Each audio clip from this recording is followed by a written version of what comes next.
I'm going to go ahead with the meeting beginning ritual now. 起立，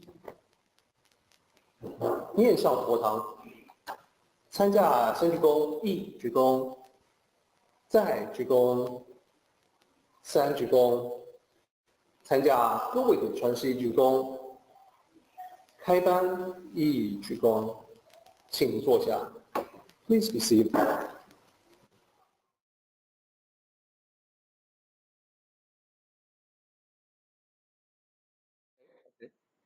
Yeah, you guys know, because I haven't made any secret out of it, that I've owned and lost a couple of businesses. Have not always been successful at running a business. And the second time I got ready to start one up, I actually talked to Master William about it because I'd had one business failure and I was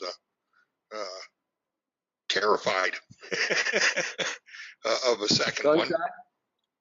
Beg pardon? Oh no, I said you were gun shy. Yeah, just a little. and we in fact we were sitting in my kitchen talking about it. It was his second trip out here, and he looked at me while we were talking about this, and all he said was, "Tell me what the worst thing is that can happen if you try this and it doesn't work." And I thought about that for a moment, and I said, "Well, I guess I'll have to go get another job." And he said, "Well, does that scare you?" And I said, "No. Yeah, I'm not a half bad technician. I can find something to do with myself." So I wasn't worried about finding a job. And then he asked, "Are you prepared to take the risk?" And I was. And so in three questions, he managed to clarify a situation for me that was really emotionally clouded. Right? I wasn't in a huge hurry to take another beating as an entrepreneur, but I needed to do something, and that conversation provided the clarity that I needed to get off the dime and go do something.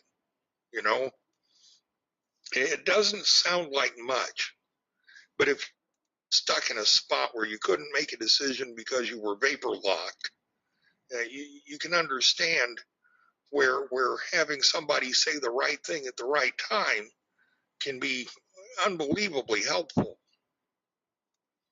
And Master William has always been that way for me. The clarity of his vision is remarkable. The same for Master Chen, but they're also accessible and easy to talk to. Even Senior Master Yang was. You remember? You know. Yes. My first crisis of faith came in Taiwan with her.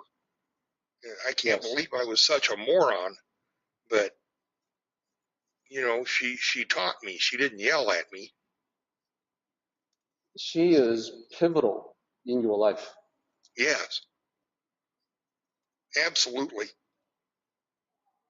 I can't even begin to describe.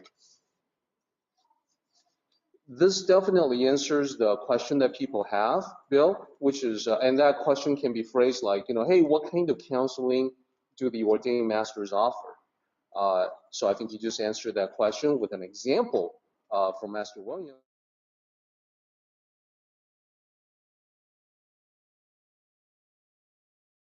I just remember I wanted to also say a couple of things about the masters, my experience with the masters. I know that question that's been asked. How would the masters provide counsel to you, to everyone, to people who haven't met them before? So I want to say a few words about that. My experience with the masters, I've met quite a few of them. Some of the misconceptions I want to dispel. Masters are human beings too, just like you and me. Now, some of them are very far along on the path of cultivation. Their individual levels and progress will vary from one person to another. So there is a tendency in the West to assume that a master must be like a sage. A sage, I would consider someone like Lao Tzu to be a sage. I would consider someone who is very highly spiritually attained, like an enlightened individual. That person will be a sage. So when people ask me about a sage here in the U.S., I always tell them that we don't have any here. I have met a couple. Of very inspiring grandmasters. So one of them has passed away. So the two that I have in mind, one of them is everyone calls him Cai Qianbei. So his surname is Cai. He's a grandmaster in Kuan Tao. He discovered the Tao fairly late in life, like late 40s, in his 50s. But he devoted himself to it, and it really completely transformed his entire existence. Cai Qianbei, Grandmaster Cai, was the one person that you can talk to the most hardened, skeptical, doubting people who have met other ordained masters and then say to themselves, that person, he's not too different from me. Those people, when they encounter Cai Qianbei, they will all be naturally respectful because he is that highly attained, very rare as an individual, and he has developed himself to such an extent. It's hard to describe what it's like when you're spending time with him. You will feel phenomenal. You will know that you are in the presence of greatness, and you will know that everything he does is absolutely impeccable. And also, he's at a level where he simply knows. I can't explain it, but he just knows. He knows who you are. He can see who you truly are. He'll tell you things about yourself that he could not possibly have a way of knowing. So I was fortunate to have met him a couple of times. He passed away. So that's definitely a real life sage. And the other one is Chen Qianren. He still alive, still doing very well in Taiwan. Doesn't speak any English, but anyone who meets him knows that here is a real life sage. The Chinese people will say, 没有架子. He is so approachable, so personable. Despite his vast knowledge and wisdom, there's no arrogance whatsoever in him. He does what he talks about. He practices what he preaches. If anyone has a chance of encountering Grandmaster Chen, I would highly recommend it, even if you cannot understand anything he says. I think just being in his presence, for me, has been tremendously useful. So there are other ordained masters in Chuanshi who are close to that level, like 90% on their way to becoming a sage. Here in the U.S., we have people who are still working on themselves, who are also very spiritually refined, but just not exactly at the level of a sage. So with Master Chen and Master William, I would say that they have spent years and years of devoting themselves to the study of the Tao. So, and that becomes obvious. One thing that I want to let everyone know is that when you speak with them, they can communicate as fluently in English as they can in Chinese, but they do their best. And the advice that they give you will never be cryptic. So you will never find them speaking in riddles. If you can't understand what they're saying, it's because they are struggling to express themselves in English. And sometimes it's helpful to have someone who can understand them in Chinese and help with the communication process. Nevertheless, the advice that they give you will be profound, but also simplistic. And that's, generally speaking, how you identify genuine wisdom in the Tao. That it's very profound, not something that you can figure out on your own, but at the same time, so simple that once it is told to you, open your eyes, you're like, wow, I have no idea why I did not see this before. But now I'm glad that I have this wisdom. So that's what it's like speaking with Master Chen and Master William.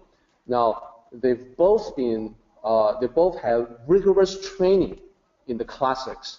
So with Kuan Tao, people are encouraged to pursue the study themselves to whatever depth or extent they like. So they both have read the classics many, many times.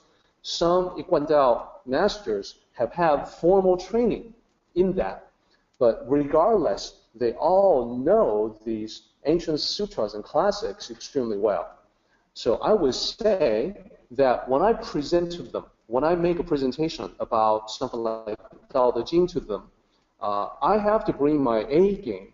I have to be at my very best because they have heard it all before. It's much more higher level than any university or college setting. If I were addressing a whole bunch of college professors, about these ancient classics, I would actually consider that to be relatively easy. Not quite so easy when speaking with the masters. They know it so well. They know it like the back of their hands. So if you have an opportunity to meet with them, I definitely would encourage that. So those of you who aren't sure how to get in contact with us, Bill's email is billbunting@hotmail.com. My email is derek7@outlook.com. And these are the reasons that I mentioned last time why you would... Let's go ahead and do the meeting ending ritual, everybody. 起立，面向佛堂，持下三鞠躬，一鞠躬，再鞠躬，三鞠躬，持下规则是一鞠躬，接班一鞠躬。Okay, everybody, we are done. Participate in the Tao meeting by joining us online. For information, go to Taoism.net/Tao